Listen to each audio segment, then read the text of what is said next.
Welcome to class number 2 of Kuntrus and Shel Chasidus, or what we call in English on the Essence of Chasidus.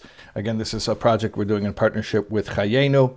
Every week in Chayenu they have an excerpt of the Maimer, and we're going to be learning the excerpt that is there in that week's issue. So if you remember last week, we discussed 4 possible definitions or descriptions of what Chasidus is. What's Chasidus? What's it all about? And just to review, the first one was more of the historical, right? That was Chasidus came along during a critical juncture in history for the Jewish people and roused them from their faint-like state. Second one was Chasidus is an ethical system to teach us to go beyond the letter of the law, like the one who burns his nails, like it talks about in the Talmud, even though he's not required to do so, but he takes the extra step to do so. Then we spoke about Chasidus as a system for the transformation of character traits to actually not only change natural tendencies, but the nature of tendencies themselves. And we explained what the novelty of that statement is. And then the fourth possible description of Chasidus, we said it's a language for making the esoteric, namely the Kabbalistic, relatable, even for people who are not very spiritually lofty or sensitive. And those were the 4 suggested definitions. And if you want to review that again, you can watch class 1 over again. But this is just to, get us up to speed. All right. Now, let's look in chapter 2 as the Rebbe now rejects all 4 of those definitions, not because any of them are incorrect or untrue, but for another reason entirely. So let's take a look here. Move anu poshet kedel kaman. It is understood and obvious for reasons that we will get into later. Asher teres Chasidus hi nekuda achas she'eina murkeves mipratim shenim. The teachings of Chasidus are one point that is not a composite or a conglomerate of other details. We're going to explain this later at length, but for now let's just take it as an axiom that teres Chasidus, the teachings of Chasidus, has to be distilled down to one essential idea and not a conglomeration of aspects. Okay? There's the old, metaphor, parable. It's not of Jewish origin, but it's a worldly parable about the blind man and the elephant, right? So one blind man said an elephant is very much like a boa constrictor, and one blind man said an elephant's very much like a tree trunk, and one blind man said an elephant's very much like the flap of a tent. One blind man said an elephant's very much like a wall, and the fifth blind man said an elephant's very much like a rope. So which one was correct? Well, the blind man that said the elephant's like a boa constrictor was touching the trunk, and the blind man who said the elephant is like a tree trunk was touching the foot, and the blind man said an elephant's like a wall was touching the body, and the blind man said an elephant's like the flap of a tent was touching the ear, and the blind man said an elephant's like a rope was touching the tail.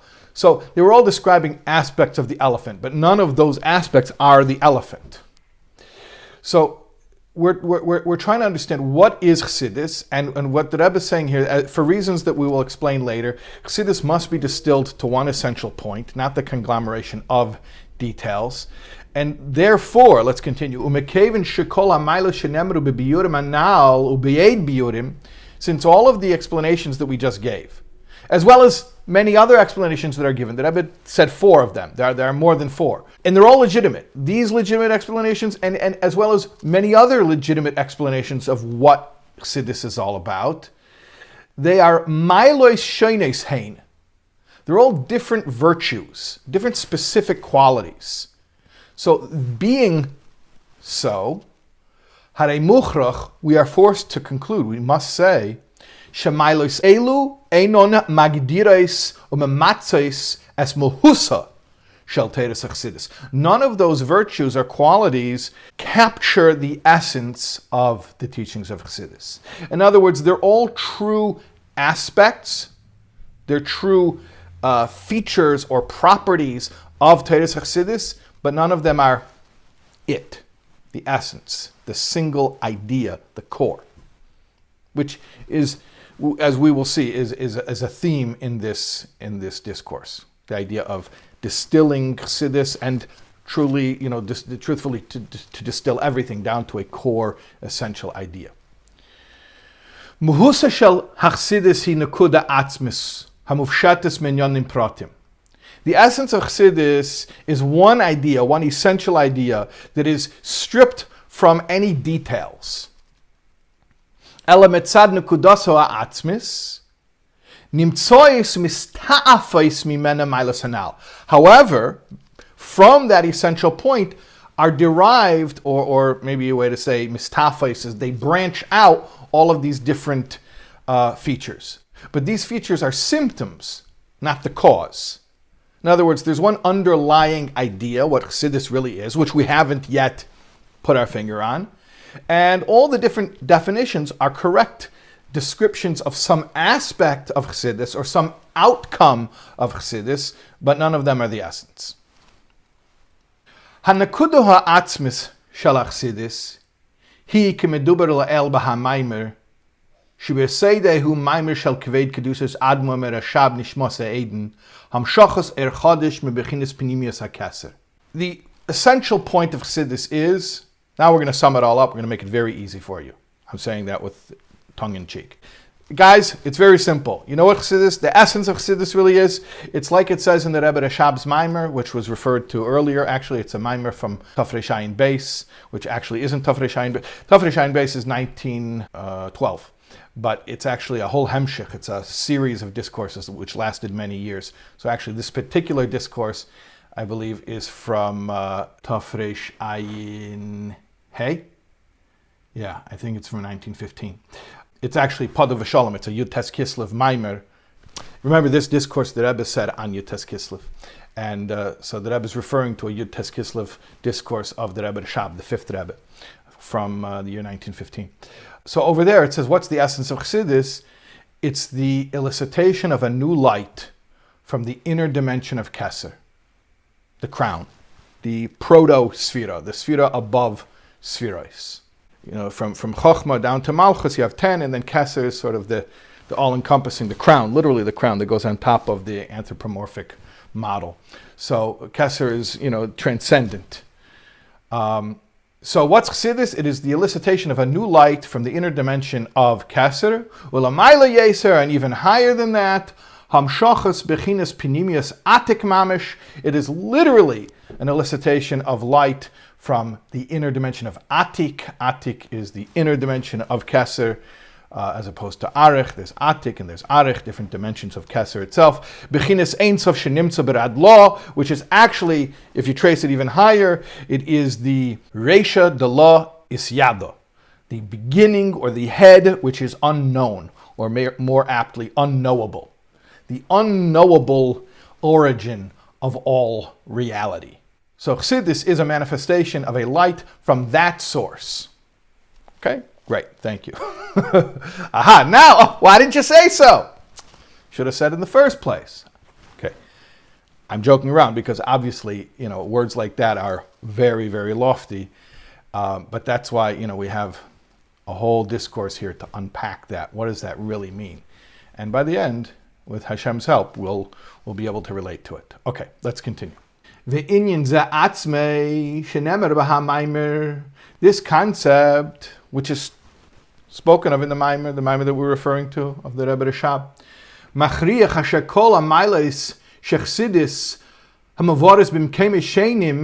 all of the different aspects or the different qualities, virtues of Chassidus that are described in different sources, they're all just various manifestations or outgrowths of the essential point of Chassidus. So these qualities that we enumerated, as well as many others, they are true descriptions of some aspect of Chasidus, and all of those aspects are a manifestation of the essence of Chasidus, but that's precisely the point. They're just manifestations of the essence of Chasidus. They're not the essence of Chasidus. Since, after all, like we just said, Chasidus is a manifestation of the infinite, it's readily understandable that when you're talking about a manifestation of the infinite, infinity is an essence. Infinity, it's interesting because there's different ways of looking at infinity, mathematically speaking. Is infinity simply just a sum of finite parts? When you have all the finite parts, then you have infinity? Or is infinity actually a completely different concept, which is not a sum of finite parts? Meaning something which is essentially infinite. Therefore, it is indivisible. It's an essence, an atzmi, to use the Hebrew.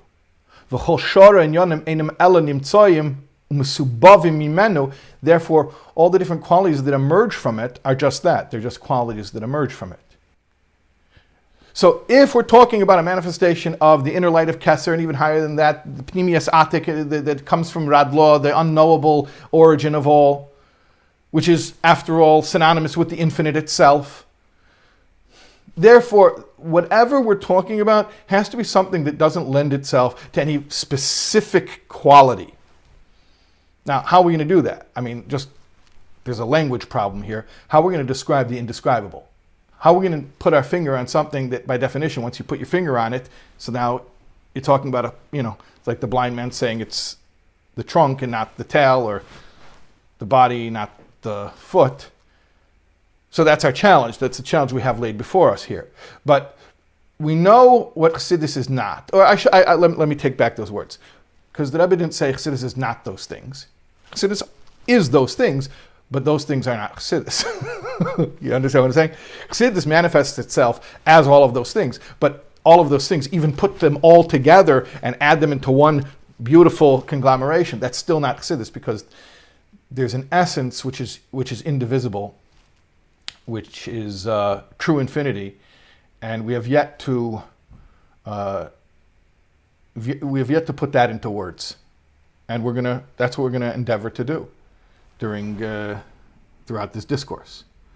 Okay, so that brings us to the end of chapter 2. Let's continue. Chapter 3.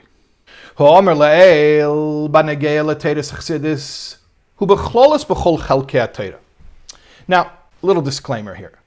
What we just said about Chasidus actually applies to all areas of Torah. We said Torah Chasidus isn't a specific thing, it's infinite, it's everything. The truth is, you could say that about all of Torah, any area of Torah, any field within Torah. It's infinite, it's everything, all things. The Rebbe proceeds to explain. Torah contains within it every type of virtue that exists in the world. Anything that's good, anything that's useful, you can find it in Torah. Hanechalakes b'chlal b'inyanei ha'elam katan hu ha'adam l'mailas ha'meichen u'mailas ha'mides. And in general, what kind of virtues exist in the world? Intellectual and emotional. And we say this based on the microcosm, the olam katan, the microcosm of a person. A person generally has two kinds of capacities, intellectual capacities and emotional capacities. So if there are intellectual virtues and emotional virtues, meaning great ideologies, those would be intellectual virtues, and let's call it refined character traits, good midos, that would be emotional qualities. So whatever you can find in good ideas and good ways of being, all of that, whatever you can find in the world, you can trace it to Torah. In regard to the latter, which are good conduct and good character traits, so the laws, meaning the ethical laws, civil law, that kind of stuff, what we call mishpatim, and the ethics of Torah, darchi musar. Musar means the ethics, roughly translated. The Maseches Avos v'chadema, like what you would find in Tractate Avos, in the Ethics of Our Fathers. Heim tachlis hateva ha'emes. All of those ethical teachings and legal teachings, they are the ultimate in goodness and truth. Any ethical system that human beings have devised on their own, meaning that has come from human intelligence, they all are unavoidably mixed with good and bad. Emes v'sheker, truth and falsehood. There's no perfect system that man has ever devised. Any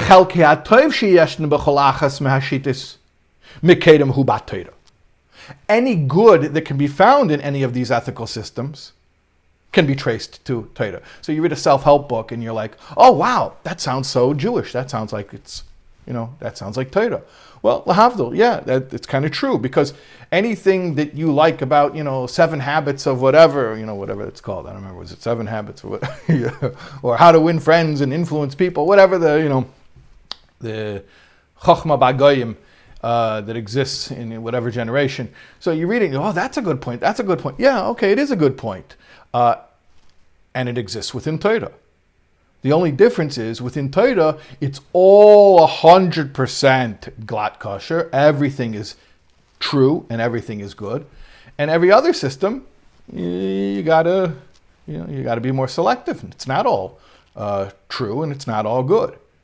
And to make it even more difficult, not only is it not all true and not all good, sometimes you can't tell which parts are true and good and which parts are false and bad, right? So then probably it's just easier to not get your worldview from those sources and just lahavdil, just go to Torah where it's going to be all kosher, all compatible with your soul.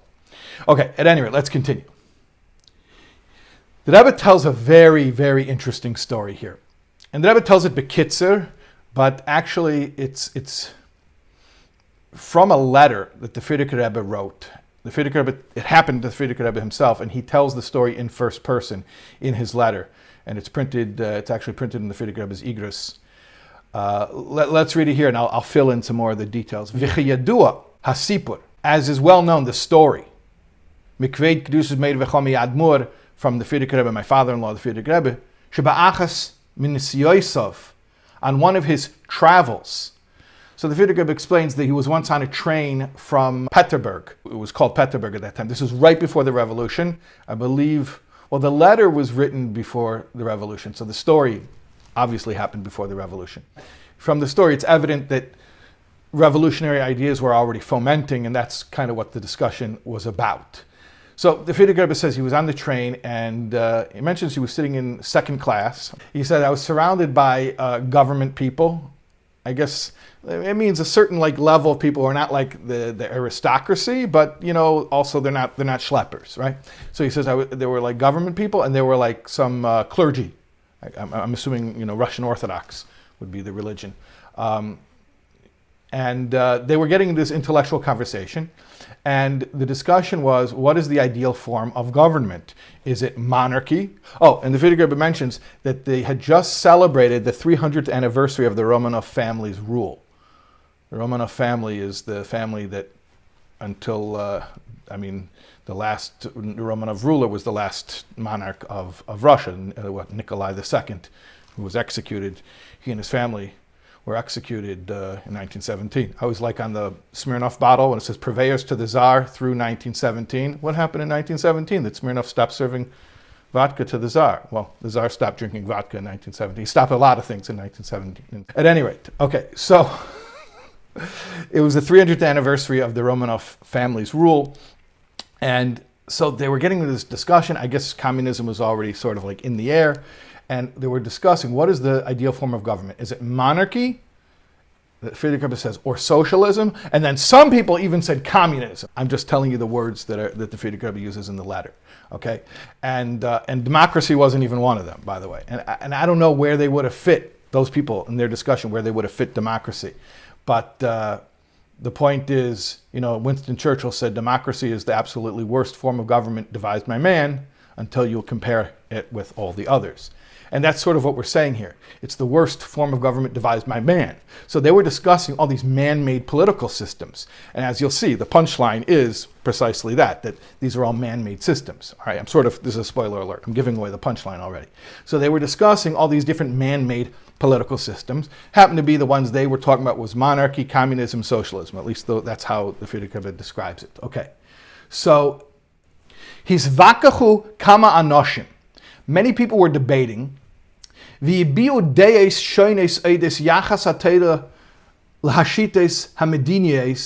giving biblical proofs, because remember there were Christians there, so I guess they were familiar with scripture. They were trying to give biblical proofs which of these governmental systems are more in line with Torah.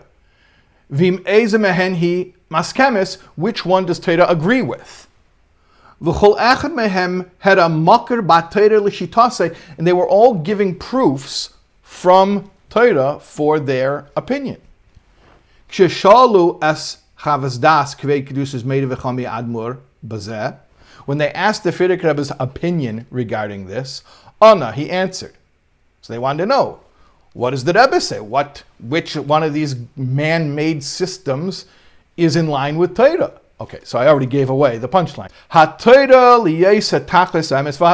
Torah being the ultimate in truth and goodness.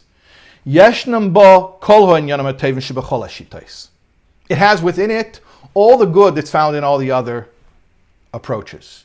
They don't have all the good. Even if you put them all together, they don't have all the good the Torah has. But if you put together all of their good, you can find all of that in Torah.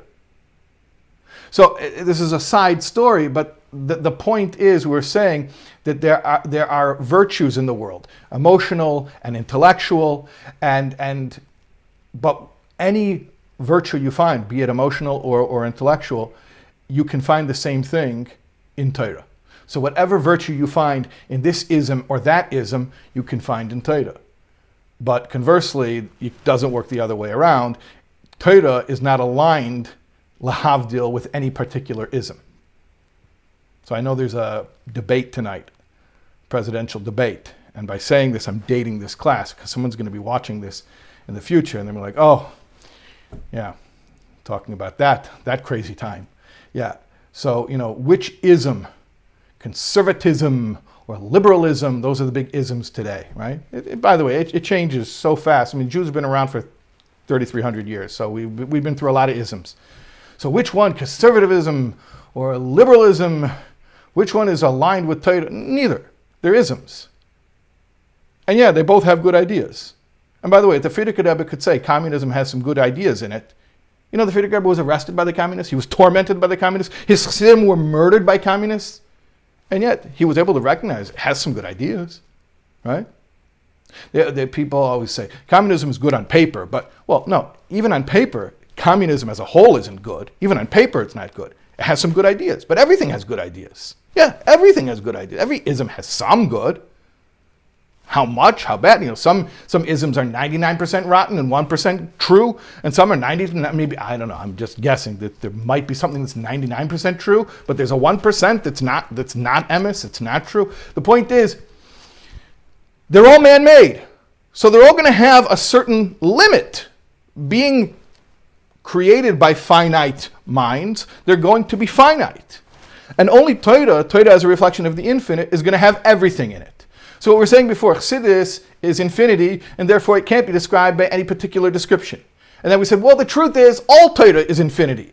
And therefore that's why you find all good milos, whether they be emotional or intellectual, in Torah. Let's continue here. So we just said regarding emotional traits. Regarding intellectual traits, Torah is the ultimate chokhmah. Put them all together, and whatever truth you can find in all the different ologies, I guess there's the isms and the ologies, right?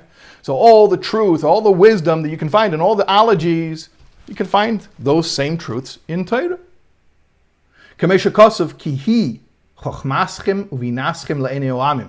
Because it, Torah, is your wisdom and understanding in the eyes of the nations. Even the nations recognize ultimately that the Jewish people are very lucky. We have access to this wisdom. This wisdom which is incomparable and is categorically different than any lahavdil, than any other wisdom, because it is a perfect system of wisdom. And it is perfect because it is an expression of the infinite. Therefore it has everything. Continue. Now we're going to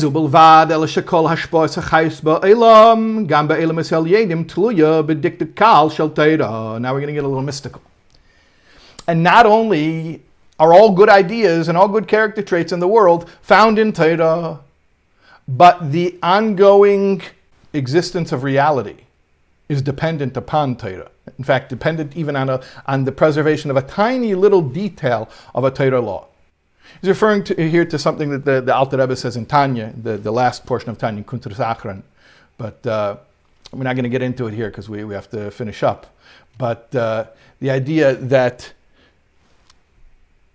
whether a halacha, like for instance in a korban, in an offering, in a sacrifice, is followed to the T, to the letter, that tiny little detail of Torah law can determine whether or not a certain elicitation of divine energy will enter the world or not. So the point is that the ongoing existence of the world, receiving its creative energy from Hashem, is dependent upon tiny little details of Torah law. So everything that you can find in the world, the point is, this is what we're saying, everything you can find in the world, ultimately it pales in comparison to the perfection that is Torah. Omnam, however, leizuhi mahusa shel Torah, but that's not the essence of Torah. Hear what we just said? Every smart idea, it's in Torah. Every fine character trait, it's in Torah. Every detail of reality is dependent on Torah. Those are really amazing statements, and yet none of those statements reflect the essence of Torah. You know why? Because Mahusa Shel Torah hu mashihi miyuchadis lagamri be'oir ein sof baruch hu hamulbish ba b'tachlis hayichud. Because the essence of Torah is that it is united with the infinite, which is enclosed within it in a complete, perfect unity. V'lachin, therefore, since all of the worlds which are finite are therefore nothing compared to the infinite. What proportion is the finite to the infinite? No proportion. So it's as if it's non-existent. Kain, Haim, Gam, Lagabe Atera. So same thing about Torah. Since the world is nothing compared to the infinite, well, the infinite is enclosed within Torah, therefore the world is nothing compared to Torah. So therefore, to praise Torah by saying, you know what, all the good ideas in the world are in Torah. All the good character traits you can find in the world are in Torah. All the existence of the world is dependent upon Torah. Yeah, that's not praising Torah. You know why? Because you're praising Torah by comparing it to something that is categorically beneath it. You're comparing it to the world, creation, which is finite, while Torah is infinite. So it's not a praise. And that's why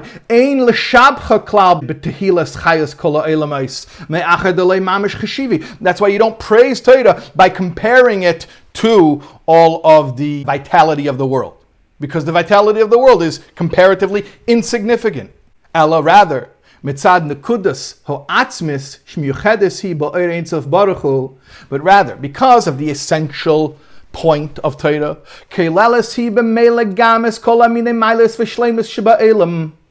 it automatically contains within it all the virtues, all the good points that are found in the world, and then through that, Torah is also the vivifying flow, the source of life for all those things. But those things are finite things, those are features, those are outcomes, those are expressions. But none of them point to the essence. Now, how are we going to point to the essence of infinity? Okay, like I said, we have our work cut out for us. We're only at the very beginning of this discourse. We're on a journey. Okay, so we just said that this applies to all parts of Torah, not just Chasidus. However,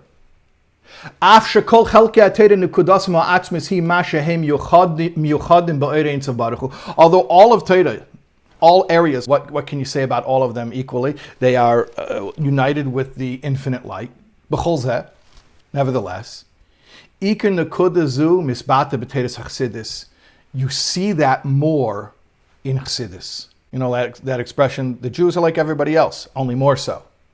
So Chassidus is like all of Torah, only more so. So if Torah is infinity, which cannot be limited to being described only by one feature or another feature, and that's true of all Torah, so that's even more true of Chasidus, or maybe I shouldn't say more true, more evident. That's why, the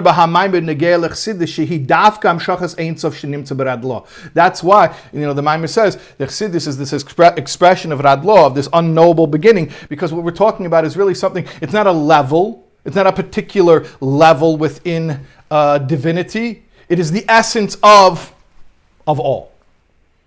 That's what all Torah is, but you see it more in Chassidus. How so? Ki kol chelkei HaTorah b'chinas ha'ein sof shebehem mislabish hu be'ezet tziyur. Because all the different areas of Torah, and by areas of Torah here, we're going to, for convenience, refer to 4 general categories: Pshat, Remez, Drush, and Soid. And I'm not going to get into it right now what each one is. We mentioned it actually last week as well, but we're going to talk about it at length, so I'm not going to get into the particulars now of defining each one. But you have the pshat, which is the very literal. You have the remez, which is allusion, not illusion, allusion. Drush, which is the homiletical, and soid, which is the esoteric. All of these 4 levels have a particular form. In other words, and I don't mean this to use this word disrespectfully at all, but there are genre. A genre has certain tropes, has certain signatures of that style. So each of these Chelkei HaTorah, Pshat, Remez, Drush, Soid, have their tropes. They have their format, which they take on. Okay? Tzir hamagdir mevate gitarois muhusei shel chelik zeh, a certain hallmark feature that really expresses that area of Torah. V'tzir zeh shel chelik Torah zeh, Pshat, Remez, Drush, Soid, mailim hu al pshitas ha'ein sof hamluvish bay. But that trope or that style or that signature covers up the simple infinite essence of the Ein Sof that's in it. It is the concealment that is described as a garment that cannot be removed. In other words, it's like, you have an element which is so inextricable from the features of the genre that if you were to remove it, it would no longer be that thing. So, if Pshat has certain features, let's say by definition, but that it talks about the literal level. So if you would take that feature out, then it's not Pshat anymore. It's like, what's a milkshake without the milk? I don't know, but it's not a milkshake. Okay, so each of these levels, they have their features, and these forms or formula or styles. Again, I don't mean these terms disrespectfully. We're talking about Torah, which is infinity, but they have their different styles, and the styles sort of conceal the infinity, which is pshitos, which is simplicity, and not limited to a particular style or another. Now you're going to say, well, why does that apply to the other Chelkei HaTorah, Pshat, Remez, Drush, Soid? Why not to Chassidus as well? Let's continue and finish. The Iluteiras Chassidus, however, the teachings of Chassidus, they are not limited, they're not contained to a particular format. Any